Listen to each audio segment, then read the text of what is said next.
जय भीम साथियों। उम्मीद करती हूँ कि आप सभी लोग अच्छे होंगे। साथियों, आप देख रहे होंगे कि पिछले कई सालों से जमीन आंदोलन को लेकर के मैं आपके बीच में काम कर रही हूँ।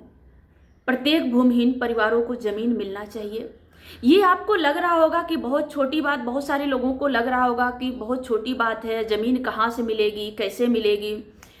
तो आपने देखा होगा कि जिस तरह से राष्ट्रपति जी के वहाँ से आदेश हो गया 800 परिवार को जमीन देने के लिए, ये बहुत बड़ी बात है साथियों। इसलिए मैं कह रही हूँ कि 800 परिवारों को जमीन देने के लिए उन भूमिहीन परिवारों को, अभी आपने कल या परसों का आपने पेपर भी देखा होगा कि जिसमें माननीय मुख्यमंत्री जी ने कहा है कि जमीन देने की बात कर रहे हैं। क्योंकि मैं इस समय अहमदाबाद में हूँ और अहमदाबाद में इंटरनेशनल कॉन्फ्रेंस रखा गया है जमीन के ऊपर। तो मैंने जो आप लोगों के बीच में जो काम की हूँ, या आप लोगों के बीच में जो हमने भूमिहीनों के या गरीबों के, दलितों के, पिछड़ों के जो समस्या को महसूस की हूँ कि जमीन न होने के कारण उनके साथ क्या क्या समस्याएं हैं, उसको लेकर के मुझे नॉमिनेट किया गया था। पैनलिस्ट में मेरा नाम था और मुझे बात करने का मौका मिला है। यहाँ पे बहुत सारे अलग अलग देश से, राज्य से ही नहीं, भारत के अलग अलग देश से, अफ्रीका से लोग आए थे, नेपाल से लोग आए थे, यहाँ आपके देखेंगे कि अमेरिका से लोग आए थे। बहुत सारे देश से भी लोग, अलग अलग राज्य से भी आए थे। उत्तर प्रदेश में से भी कुछ लोग आए थे। बाकी भारत से, पूरे भारत से कुछ लोग आए थे और भारत के बाहर से भी आए थे। जमीन एक ऐसी समस्या है कि जिस पर सारे लोग रिसर्च कर रहे हैं। लोग जहाँ पे जमीन नहीं बटी है वहाँ क्यों नहीं जमीन दी जा रही है, इस पे भी रिसर्च कर रहे हैं। मुझे भी आप लोगों के तरफ से, मुझे भी इस रिसर्च में, इस कॉन्फ्रेंस में, आप देख रहे होंगे कि ILDC के कॉन्फ्रेंस में मुझे बात रखने का मौका मिला। भारत में भूमिहीनों की बात रखने का मौका मिला। उत्तर प्रदेश में गोरखपुर के लोगों के लिए भी मैंने बात रखा। उत्तर प्रदेश की समस्याओं को लेकर के, जमीन के मुद्दों को लेकर के हमें बात रखने का मौका मिला।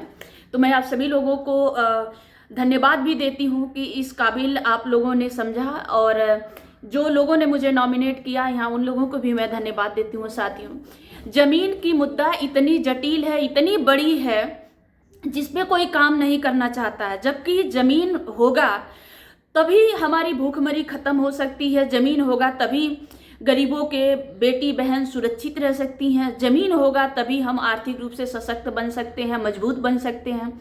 जमीन होगी तभी हम पढ़ाई लिखाई में भी आगे पढ़ लिख भी सकते हैं। क्योंकि आप समझ सकते हैं कि आज की समस्या, सबसे बड़ी समस्या है कि भोजन।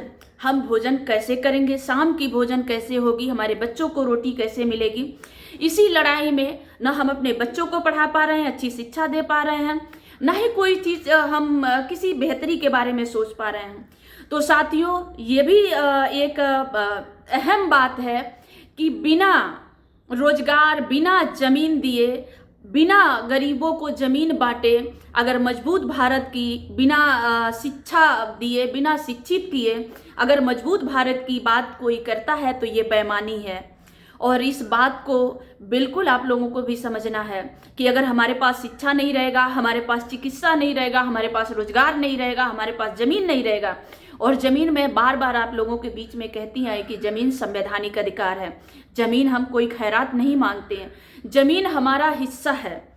हम सभी का, जितने भूमिहीन हैं उन भूमिहीनों का अधिकार है। तो इसलिए साथियों, यहाँ पे हमें इंटरनेशनल कॉन्फ्रेंस में मुझे बात रखने का मौका मिला। उम्मीद करती हूँ कि बहुत जल्द पूरे भारत का ये आंदोलन होने वाला है। जमीन का आंदोलन पूरे भारत का है।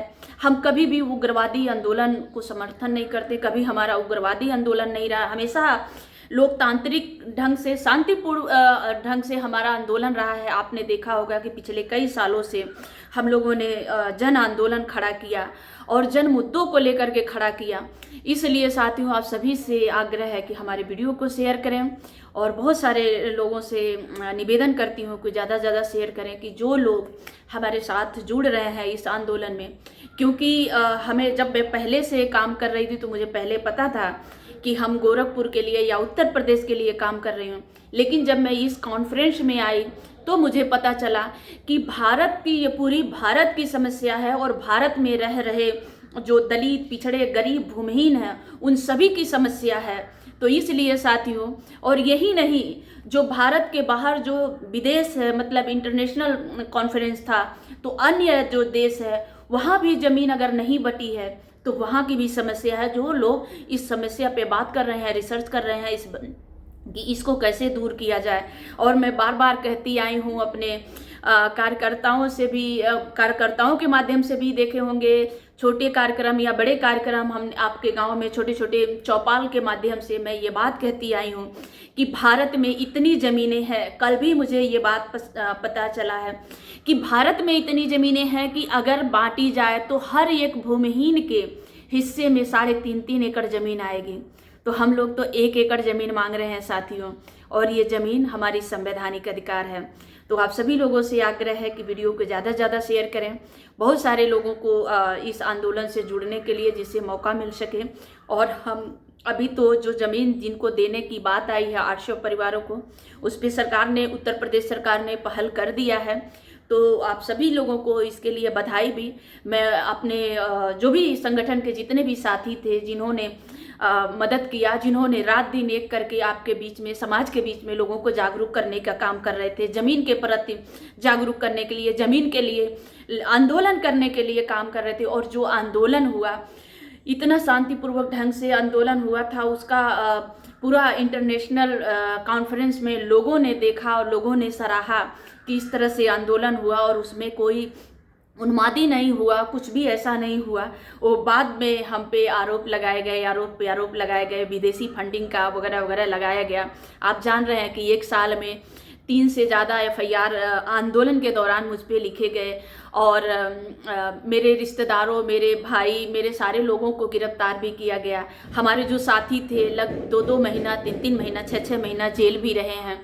तो इस तरह से ये आंदोलन रहा, लेकिन किसी को बिना, हम जो लीडर थे, जो सामने मुख्य लीडर जो लड़ रहे थे, उनको सरकार ने प्रताड़ित करने की कोशिश की, लेकिन हमारे समाज पे, दलित, पिछड़े समाज पे, बहुजन समाज पे हमें भरोसा है कि कभी वो उन्मादी नहीं हो सकते। लोकतांत्रिक में वो विश्वास रखते हैं, संविधान में विश्वास रखते हैं। आगे भी हम जो भी आंदोलन, जो भी रणनीतियाँ अपनाएंगे, लोकतांत्रिक रहेगा, संवैधानिक रहेगा। तो आप सभी से आग्रह है कि हमारे वीडियो को शेयर करें और हमारे साथ दें। जय भीम, नमो बुद्धाय।